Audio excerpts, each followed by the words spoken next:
नमस्कार, मी प्रीती खंडागळे. आवाज इंडिया मराठीमध्ये आपल्या सर्वांचं स्वागत आहे. तर मी आज आली आहे वसई विरार महानगरपालिकेच्या या क्षेत्रामध्ये. तर आपल्यासोबत आहेत महापौर अजीव पाटीलजी. आपण त्यांच्याकडनं जाणून घेऊया की त्यांनी त्यांचा जो कार्यकाळ जो सुरू झाला आहे, तर विकास कामांचा आढावा आणि जे इथे मंडळ येत असेल, जनता येत असेल, तर कशा पद्धतीने ते प्रश्न हाताळतात आणि कामाला कशा पद्धतीने सुरुवात झाली आहे, याविषयी आपण त्यांच्याकडनं जाणून घेऊया. सर नमस्कार. नमस्कार. काय सांगाल सर, कशा पद्धतीने तुम्ही आता महापौर या पदावर आलात, तर कामांची सुरुवात कशा रीतीने सुरू झाली? नॉर्मल आहे. आमच्या अंगवळणी पडले आहेत नागरिकांची कामं करणं आणि 1990पासून आम्ही या ठिकाणी सदस्य म्हणून काम करतो, त्यामुळे विशेष असं काही वाटत नाही. फक्त गेले 5 वर्ष प्रशासकीय राजवट होती आणि बरीचशी कामं अडकली होती, नागरिक त्रस्त होते. तर तो सगळा बॅकलॉग भरून काढायचा आहे, त्याच्यामुळे थोडासा लोड आहे. आणि आता प्रभाग समिती, महिला बालकल्याण, आरोग्य, परिवहन या समितीचे सभापती अजून व्हायचे आहेत. थोडेसं कुठून तरी शासनाकडून दिरंगाई होते, तर थोड्याशा अडचणी आहेत. परंतु त्या सगळ्या समित्या स्थापन झाल्यानंतर या महापौरांवर म्हणा किंवा मुख्यालयावरचा लोड कमी होईल. परंतु कामं चालू आहेत, लोक येतात, भेटतात, त्यांच्या समस्या सांगतात, अधिकारी वर्ग देखील सहकार्य करत असतो. चांगल्या प्रकारे काम चालू आहे आतापर्यंत. आत्ताच मध्ये कारखानदार जे होते, ते त्यांच्या औद्योगिक वसतिगृहांमध्ये जे काही प्रॉब्लेम्स होते, समस्या होत्या, वीज, पाणी वगैरे, या संदर्भात ते इथे भेटायला आले होते तुम्हाला, तर याविषयी काय तोडगा?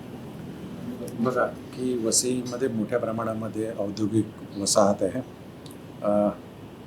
जे कारखानदार आहेत ते आले होते. सगळ्यात महत्त्वाचं आहे का कारखानदारांपेक्षा की तिकडे काम करणारे जे कामगार आहेत त्यांच्यावर उपासमारीची वेळ आली नाही पाहिजे.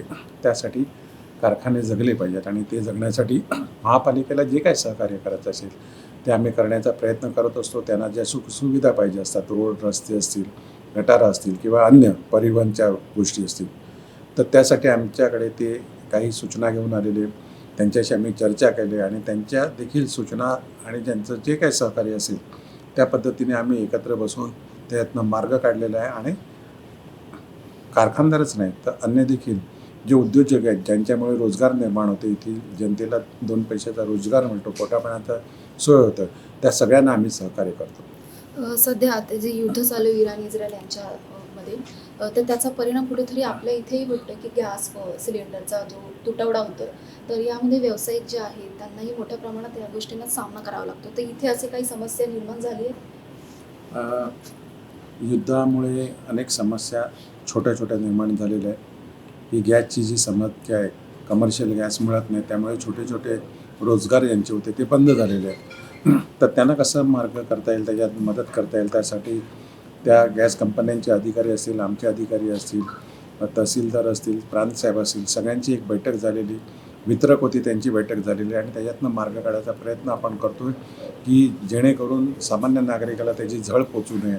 तसंच युद्धाची दुसरी झळ असं की डांबर हा महाग झालेला आहे, त्याच्यामुळे कुठेतरी महापालिकेची जी पावसाळ्याच्या आधीची कामं आहेत त्याच्यावर कुठेतरी ताण आलेला आहे, काहीतरी अडचण निर्माण झालेली आहे. त्याच्यावर देखील आम्ही मार्ग काढायचा प्रयत्न करतो आहे. डांबराच्या किमती 2दा वाढलेल्या आहेत, जवळपास 23-24 हजार रुपये वाढलेले आहेत.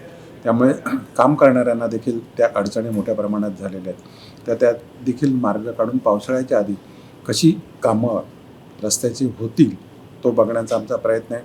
तसं अन्य उत्पादक जे आहेत त्याच्यावर देखील छोटा मोठा युद्धाचा परिणाम झालेला आहे. किमती थोड्याशा कुठेतरी वाढलेल्या आहेत, त्यामुळे काम करणारे लोक आहेत त्यांना अडचणी निर्माण झाल्या आहेत. परंतु यातून मार्ग काढण्याचा प्रयत्न महापालिका करते आणि बघूया, पावसाळ्याच्या आधी रस्त्याची कामं तरी करणं गरजेचं आहे आणि युद्ध पातळीवर तो आम्ही प्रयत्न करीत आहोत. आता सोशल मीडियाचा जमाना आहे, तर सोशल मीडियावर आता एक व्हिडिओ व्हायरल झाली. एक 4 वर्षाचा बालक होता, त्याला रिक्षा चालकाने असं जे काही आपण बघतोय व्हिडिओमध्ये की गोल फिरवून त्याला खाली आपटलं. तर या प्रकरणावर काही ॲक्शन घेण्यात आली? यासंबंधी तेथील तपास अधिकारी आहेत, त्यांच्याशी माझं प्रत्यक्ष बोलणं झालेलं आहे.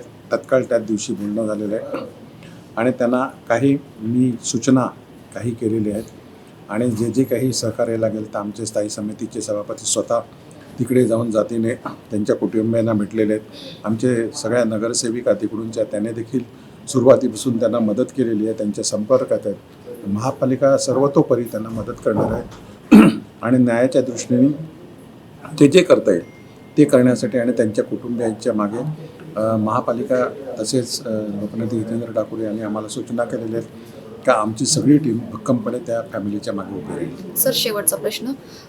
आता भारतरत्न डॉक्टर बाबासाहेब आंबेडकर यांची 135वी जयंती येते, तर या निमित्ताने काय नियोजन केले, कशा पद्धतीने आहे?